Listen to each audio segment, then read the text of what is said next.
जानवरों को तो बहुत से इंसान पालते हैं, लेकिन क्या कभी आपने ऐसे बच्चों के बारे में सुना है जिनको जानवरों ने पाला हो?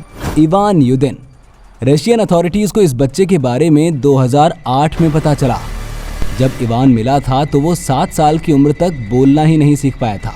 उसकी जगह वो सिर्फ चिड़ियों जैसी आवाजें निकालता था और पक्षियों की तरह ही अपने हाथों को पंखों की तरह फड़फड़ाता था। हालांकि उसका शरीर सही था, लेकिन उसका पोस्चर बिल्कुल चिड़िया जैसा था। असल में हमेशा से इवान की माँ को पक्षियों को पालने का शौक था और वो शौक इवान के पैदा होने के बाद भी कम नहीं हुआ। लोगों की माने तो इवान की माँ उसको किसी पेट की तरह ही रखती। वो उसे खाना वगैरह देती, लेकिन उसे कभी बात नहीं करती थी। इवान अपनी जिंदगी के शुरू के साल पक्षियों के साथ ही रहा, जिससे उसका दिमाग बहुत गलत तरीके से डेवलप हो गया। जब इवान मिला था तो वो बिल्कुल किसी जानवर की तरह था। वो इंसानों से किसी जानवर की तरह ही डरता था। इसके बाद इवान की मां पर क्रिमिनल चार्जेस लगे। वहीं इवान को एक अच्छी जगह पर शिफ्ट कर दिया गया। एनीवेज, नेक्स्ट हैं कमला और अमला। 1920 के समय में जोसेफ अमृतोलाल सिंह को 2 लड़कियां मिली थीं, जिनमें से अमला लगभग 1 से 2 साल की थी, वहीं कमला लगभग 8 साल की। दोनों ही लड़कियां कुपोषण का शिकार हो चुकी थीं। उनके घुटने, कोहनियां और पैर बहुत सख्त हो चुके थे, क्योंकि वो जानवरों की तरह ही 4 पैरों पर चलने लगी थीं। उनकी कमर मुड़ चुकी थी। उनके दांत जानवरों की तरह नुकीले हो चुके थे।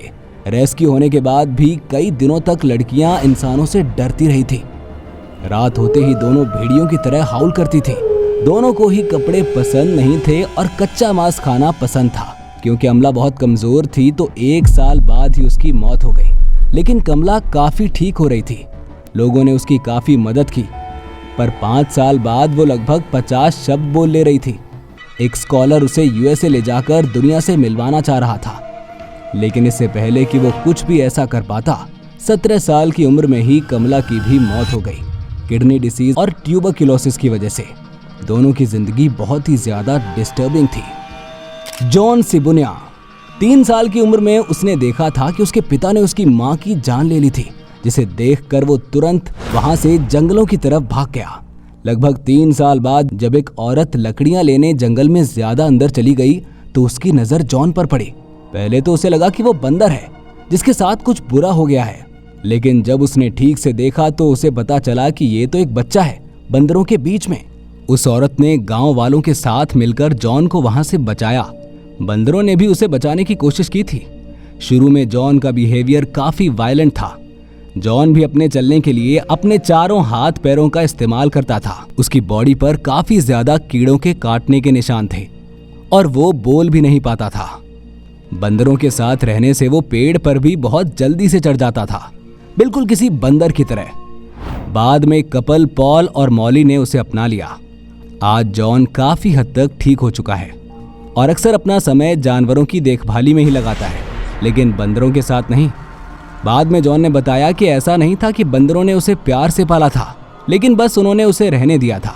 जो बंदर खाते थे वो भी उनके पीछे पीछे जाकर वही खा लिया करता था, लेकिन ज्यादातर समय बंदर उसे इग्नोर ही करते थे। दीना शनिचर। ये 1867 में बुलंदशहर के पास कुछ शिकारियों को दिखा था। जब उन्होंने उसका पीछा किया तो देखा कि वो भेड़िया की गुफा के अंदर जा रहा है। उन्होंने जब गुफा के पास जाकर देखा तो वो भेड़ियों के साथ ही रह रहा था। उन्होंने वहां दीना को बचाने के लिए गोलियां चलाईं, जिससे पहले भेड़िया बाहर आए। उन शिकारियों ने भेड़ियों को वहीं के वहीं मार दिया और दीना को अपने साथ ले आए। दीना का भी हाल वैसा ही था। 4 पैरों पर चलना, झुकी हुई कमर, कच्चा मांस खाना और जानवरों जैसी आवाजें निकालना। दीना इंसानों के साथ कभी भी कंफर्टेबल नहीं हुआ, लेकिन हैरानी वाली बात ये थी कि वो बोलना तो नहीं, लेकिन सिगरेट पीना जरूर सीख गया था। दीना को अपने जैसा ही एक और इंसान मिल गया था, जिससे उसकी अच्छी दोस्ती भी हो गई। ये लड़का भी भेड़ियों के साथ रहते हुए ही पाया गया था। दीना की मौत ट्यूबरक्लोसिस से 34 की उम्र में ही हो गई थी।